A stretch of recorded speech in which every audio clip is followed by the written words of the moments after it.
Good morning, everyone. Hope everyone's well. We'll kick off with the live section, then go into a 10:30 tonight. Ready at the back? Ready at the back. We kick off with Gary from Spurs. Thanks, hello. Hi, Gary. Hello. Gabriel Jesus described it on Sunday as a big worry. You know more now. What's the latest?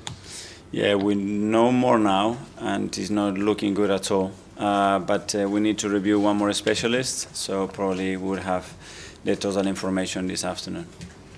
Because obviously the player itself and these people will know probably more than you do, or at least as much as you do, about what it is. And the reports emerging from within the camp that it might be an ACL problem. Is that your understanding? Yeah, I don't want to confirm anything again till we have the final report this afternoon, and I think it's the doctor's job to do that. But yeah, we were very worried straight away after the game, and we are very worried today. So I don't want to be a pessimist, but there's a chance it could be a season-ending injury.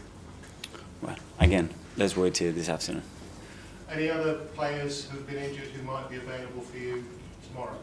We have one more training session, and there are a few that can be close, but again, this afternoon we'll have the full info on the squad and who is available and who is not. One of the ones who was nearest to being like Calafiori, is he one of the ones who might be available? Yeah, his thing is not too much, but again, we need another day or two. You play every 3 days, and 24 hours become really important because they are not long-term injuries on that case, for example. So we'll have more understanding this afternoon. Jorginho looks to be going off with a bit of discomfort, is he? He was cramping, honestly. We played extra time. Jurrian was exactly the same, so we had a few players struggling to finish the game. But he's fine. He's fine, yeah. Okay. Obviously, with this injury to Jesus, potentially quite serious, does that change your thinking about the transfer window? I think you're asked about bringing in an out-and-out striker more often than Tyson Fury announces he's going to retire from boxing, but can I ask you again? Yeah. But my answer doesn't change. My answer remains the same. We are actively looking in the market to improve the squad. And that's been since day one. We will be naive not to do that because it's an opportunity always to evolve the team, to improve the squad, and especially with the circumstances that we have. So yes, we are looking and we are trying, and let's see what we are able to do. Because you said that, I think you said after the game it might have been, not what you meant, but you said it wasn't in your hands. What did you mean by that? Well, you have to recruit a player. There are three parties, and you have to agree to that.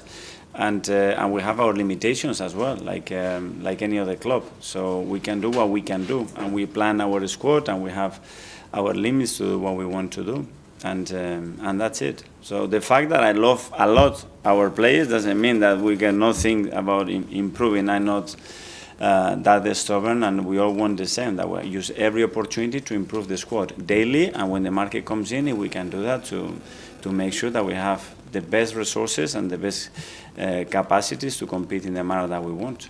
Let's talk on the pitch, because it's a big game, the North London derby. Yeah. In London derbies in 2024, I think you played 11, unbeaten in all of them. Keep that record going with a win, hopefully. Yeah, probably the nicest game of the season to watch and to play, certainly, because of the atmosphere, because what it means to our people, what it means to us. Everybody is involved in the game, so this is something that is in our hands. For example, it's and let's create the best atmosphere that we have played at the Emirates. That's an objective. That's something that we control. Players, staff, and all the supporters that turn up tomorrow. So this is something that we can do. So let's do it. Something you can't control, and I hesitate to mention it because we don't want to give these idiots the oxygen of publicity, but there's been some beyond the pale social media activity towards one of your players since Sunday. How sad is it that this happens in football, that it should be a sport that we all enjoy? It's incredible, honestly. And we really have to do something about it, because accepting that and hiding this, I think has terrible consequences. And it's something that we really have to eradicate from the game, because it's so cynical as well, and it's so dependent to a result of an action, and there is no any other story like this. When we play Ipswich, it was 27? 27 of December at home. We win 1-0. Kai Havertz scores a goal, and the whole stadium after that is singing the Waka Waka. That's 20 days ago. guys? What is the perspective? So we are all responsible, and all means you guys are responsible, everybody is responsible for the narrative, everybody is responsible for how we talk, and we cannot look somewhere else. That's a really serious matter, guys.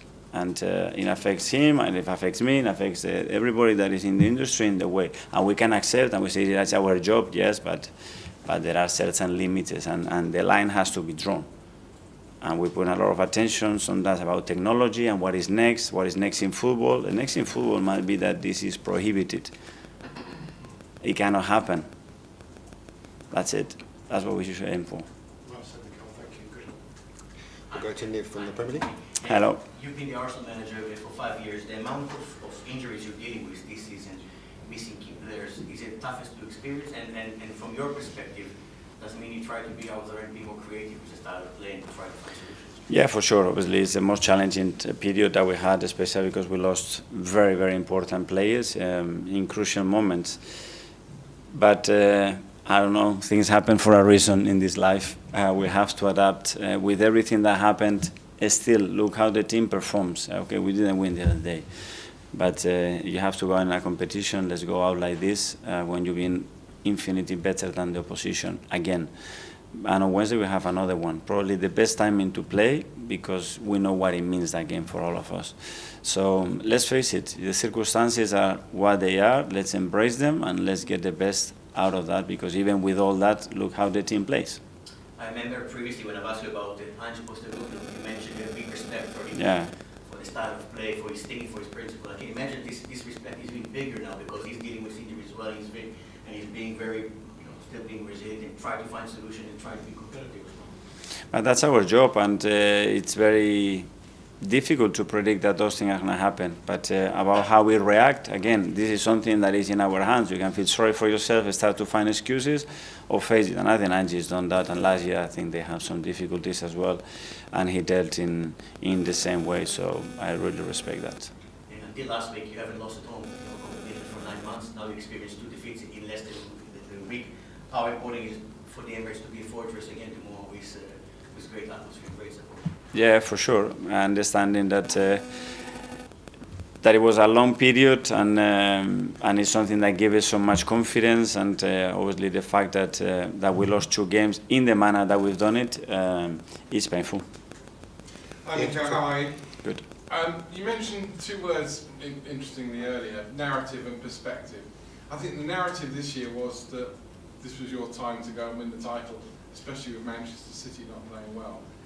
But do you think your fans have got the right perspective around how difficult that is? Well, I wasn't mentioning about the narrative of that. In the narrative from the beginning is that the top 4, 5, 6 teams, because of what we've done in the market and historically, have now the ambition to win it. But this is not changed, regardless of what happens, regardless of the injuries or whatever. This remains the same. Because of the injuries, do you think now, and you said you only bring in players but improve the squad, do you believe now that you have to bring in what would be considered an out-and-out striker through the middle, number 9? Well, we have to believe that if we bring something, it's going to make us better. And there are But in that position in particular? No, but it's in any position, because we have other issues as well. So we need to understand that a player can bring a lot to the team in different ways. It's not just about one, because nobody can guarantee you nothing. There is no one player in that market can guarantee you come today and you do that. We're going to hope, and we're going to believe, and we're going to try to work on somebody that we believe that he can do that. But that's what we are trying to do. And finally, a week can be a long time in football. You can have 2 bad results, but you win tomorrow, and suddenly everything is rosy in the garden again. Is that how you go into this game, thinking, right, we've had 2 setbacks in inverted commas, but if we win tomorrow, suddenly the crowd are right behind us again, suddenly I'm the best manager Arsenal ever had. What's the word that you used? Roses in the garden. Yeah? Roses in the garden, you said. Everything is rosy in the garden. Yeah, but there's no roses in the garden because I win 2 days ago in a way that I didn't merit, or because we won 2 games in a row, the next day is roses in the garden. This is about what is the next day in the garden. This is our job. And when we play every 3 days, especially that. What is in the garden the next day? That's the important thing. Yeah? Okay, to Jonathan from the club. Mikel, Los Angeles is obviously a city that we've got a strong connection with over the past few years, going through a devastating time with all the fires there at the moment. Do you have a word for all of our supporters based over there? Yeah, well, our condolences. Obviously, they are suffering a lot when you look at what is happening and the time that all this has extended to and how many people are affected. We have obviously ownership there and a lot of friends and people that are big Arsenal supporters because we've been there now for a few years together. So really sad. Try to understand the situation and try to help as we can. We'll go to Simon from the Standard. Mikel, just on Kai, I mean, you talk a lot about the culture of this club and sort of family feel of it. Just what's it been like in the past few days after he's had a week like that, and just how is he, first of all? Well, it's not about individual. I mean, I think there is a big lesson here to learn from us is how we have conducted, reacted, and supported players when they have been through a difficult time. And you guys just notice sometimes when it's just a professional, issue, but there's a lot of personal issues as well going on in the camp. And the club and the people here have been exceptional because every time it's been an issue, everybody has supported him. And the outcome is always clear. The more support you have, the better it is. And with Kai in particular, we experienced what was the beginning, and when everybody started to support him, and they were talking about him, that'd be one of the best nights in Europe. And that's it. So the best medicine is that the people really loves the club and loves our players, support them. That's what I would like to see. Just as well, obviously, you've got that clear weekend now because you're out the FA Cup. I know you've spoken before about the desire to try and have a break or get away with the squad. Is that something you're looking at now? Yeah, we are looking now, okay, this is gone, so how can we optimize the situation using the best possible way? So we're looking at options. I think the calendar and the fixture is a bit depending on what happens with the Champions League as well. So we are looking and trying to plan the options. Art Athletic. Hi, Mikel.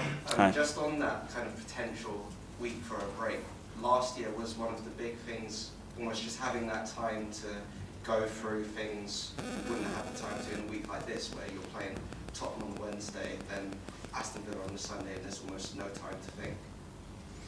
Yeah, well, we knew that when we are involved in all the competitions that the schedule was going to be like this. We are prepared for that, and we're going to face it. That's it. And on the point about Kai, I know you mentioned support, but with perspective, that word you mentioned, how do you, I guess, as a manager, bring that perspective to a player when they're in a difficult time? Well, in terms of the goals, it's very easy. You look at the last 10 years, any play in Europe, apart from Ronaldo and Messi, expected goals and finishing quality. There is not a single player there that has been stable. It's very volatile. Expected goals and goals is a very volatile thing. You want to have the ambition to be there and score a lot of goals, make sure that you are prepared to be volatile. If not, you go and be a defender. That's it. It's part of your job. Volatility in expected goals and goals is really, really high. There is a lot of smoke, a lot of things that you cannot control. So the only thing is better, increased probabilities, more expected goals, more situations, be more there. Then it's higher. The finishing quality, every single player, apart from those two, up and down. Okay, last couple in the live section. Firstly, Tom from Football London. Just a quick one on the transfer window. Of course, since Edu resigned a fair few months ago and then Jason stepped into that role, has your role had to change at all after Edu kind of stepped away, or has that been filled completely by Jason? No, Jason completely filled it by him, and obviously all the team that is behind it and the board that we are in constant communication. We continue to act in the same way, the same process that we had before, and Jason is in charge of that. And just on the derby as well, Andrew's obviously received quite a lot of perspective on how stubborn his approach to games can be at times and sticking to what his beliefs are on things. When you're preparing for a team that has a very specific style of play, how does that change your approach to setting up for a team like that? No, I mean, there are a few things. At the end, almost every team, in certain phases, some of them can insist more than others, but in general, every team has very clear intentions and patterns, and they can change the system, but the outcome that they are trying to achieve is very, very similar. So it's just sometimes the way we verbalize our feelings and how we go about our jobs more than anything else. Finally to live, we'll go to Nick from Haters. Hi, Mikel. Hi. With characters like Jack Wilshere and some of the Hale End boys, Emil Smith-Rowe are gone, who's in the camp now to sort of explain to the new players what the match against Tottenham means to the club? Well, we have a few now in our squad with Ethan and Miles as well, and obviously all the players, a lot of the staff, you know, that you can feel straight when you get in the building that the big one is coming up, you know, and that excitement is around the building, so they can feel it and they know about it. There's not much time, is there, the build-up from the last game to this game, but have you got anything sort of special planned motivationally before the game? I'm not there yet, but yeah, it's better, especially when you've been knocked out of a competition, to play as quick as possible. I think that's positive. Okay, that finishes the live section. We'll now go to 10:30 tonight. Kick off with John. You obviously played in some incredible derbies, but was there a player at the club that said, this means more, this derby is really special? A player in particular, I cannot remember.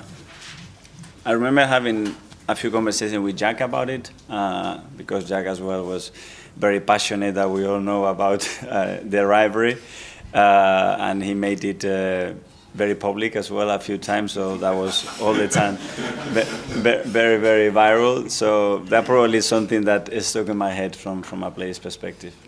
Yeah. As Art touched upon, this period, there's certain similarities to last season, doesn't it? Just in terms of maybe between Christmas and New Year, you had the cup set back. How did you go about changing that kind of mood last year, and how do you do it again this season? Because also the games seem so thick and fast. Yeah, well, I think it is a bit different because from the start of the season already we had to deal with quite a lot of things, which again I think is going to, and it is helping the team a lot to get what we want to get, to have those kind of experiences and having the ability to adapt and confront the situation in the manner the team is doing again. But yeah, about the results, it's not what we want for sure, but the manner that they are occurring as well is very specific and especially very unusual. Can I just check, what do you mean defiance? The team was sort of kind of showing defiance throughout the season to deal with these moments. Yeah, because I mean, for example, the Premier League, we're in the same situation as we were last year. Obviously, we're in a much better place in terms of the league table. That tells you as well the difficulty and the competitiveness of the league. But as well, we have very, very different circumstances in terms of managing situation in the squad and other stuff that happened to last season. So that's, I think, a big positive from the team. Thank you. Sam? Hi. I think a lot of the fans are going, oh, Bukayo's out and now Gabby's out, so you have to get someone in.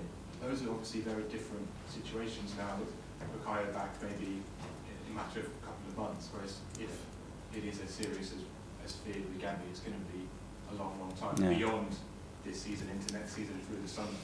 Does that mean that you can now accelerate any plans you had for the summer? Because you're going to need to replace Gabby Jesus in the long term. It's not just a quick fix for Bukayo, it's a long term. Yeah, that's a great point. Obviously, we are losing two very creative, very important, very unpredictable players for us. So that has an impact in the team, that's for sure. So that's why I said that, but not for now. It's from the start of the window and before the window. We are actively looking at, okay, what we can do to plan and to improve the squad and impact the squad if we can. And obviously the news of Gavi, they are confirmed this afternoon. That takes the scenario to another dimension as well, because the time frame will be longer. And just on Raheem Sterling, maybe second half yesterday on Sunday is one of his best performances so far for Arsenal. Is this a really big chance for him now? Yeah, I was really happy with the way that he came in. Or since he had again that injury came back, you could sense that he was going to give us something important and great because we need him. You can see what he can bring. He's used to playing in this kind of context as well, and demands that we have every 3 days. So great to have him. Hi. Is it a shame that we're seeing a North London derby without some of the biggest stars on both sides, just as a spectacle? Do you want to see both sides as the strongest? I imagine that obviously externally they want to see everybody available and going toe to toe with the best players. But I think anyway it's going to be a tough match. And just if there's ever a chance of a hero for Arsenal scoring, playing well in this fixture, you know they're the most Is that what you'll be drilling into the players who are playing, that this is your chance now to step up and become a legend? Yes, obviously we know the meaning and the emotion related to that. So anything that that is about performing and impacting the game in a manner that is going to help you to win it, the consequences are beautiful. And can I just quickly ask about Ethan? How's he getting on? He's good. He's started to do some work on the pitch already, so he's evolving really well. He's young. He heals very, very fast. So hopefully we can have him soon. Hi, Mikel. Hi. With Kai Havertz, when he first came to the club, there's obviously the talk of his position and the rest of it, and so he's had his ups and downs whilst being at Arsenal. How have you, in the past, been able to pick him up? Because it's not a linear process, as you say, it can be up and down. So what's the way you've been able to galvanise him in the past, and we try and do that now with him? First of all, assessing performance in a way that you do not isolate a topic, which is scoring a goal, you know, and what kind it brings to the team. Like many other players that this season probably we haven't been as prolific in terms of the numbers that we have scored, but they produce incredible things for the team, and certainly Kai is one of them. On Sunday, in terms of the atmosphere in the stadium, it seemed in parts quite negative. What would your message be to the fans, some who are disgruntled or are feeling concerned at this point in the season? Yeah, there is a lot of things that are happening that very difficult to control, understand. The ones that are in our hands, and this is one of them. Let's create the best atmosphere that the Emirates have seen. This is something that is in our hand. If we want, we're going to create it. We don't depend on anybody. So what we're going to try with the players and the staff is that we are the first ones to embrace that, and hopefully they will follow us. And how important is that noise for a game like Tottenham, for the fans to all be together and make it Crucial for Tottenham and for the rest. I think the amount of points, and is not tangible, and I cannot describe it, how much he uses, he helps that, the narrative, the energy that across the club. We have experienced it. A negative one and a positive one. And what is the outcome? So it's our choice. Okay, finally to Ed. Hi, Mikel. If the worst news is confirmed about Gabby later, do you have an idea of what kind of forward you'd like to bring in? And obviously, is it the hardest position to replace, especially in this market? We have very clear ideas of the players that we want, yes. And it was before Gabby, and it was with Gabby injured right now, and we have to wait and see how things develop. What kind of profile would you be looking for? Sorry? What kind of profile would you be looking for? You can speak to Jason. You know I'm not going to speak about that. Okay, everyone. Thanks very much. Thanks a lot. Cheers. Yeah, thank you.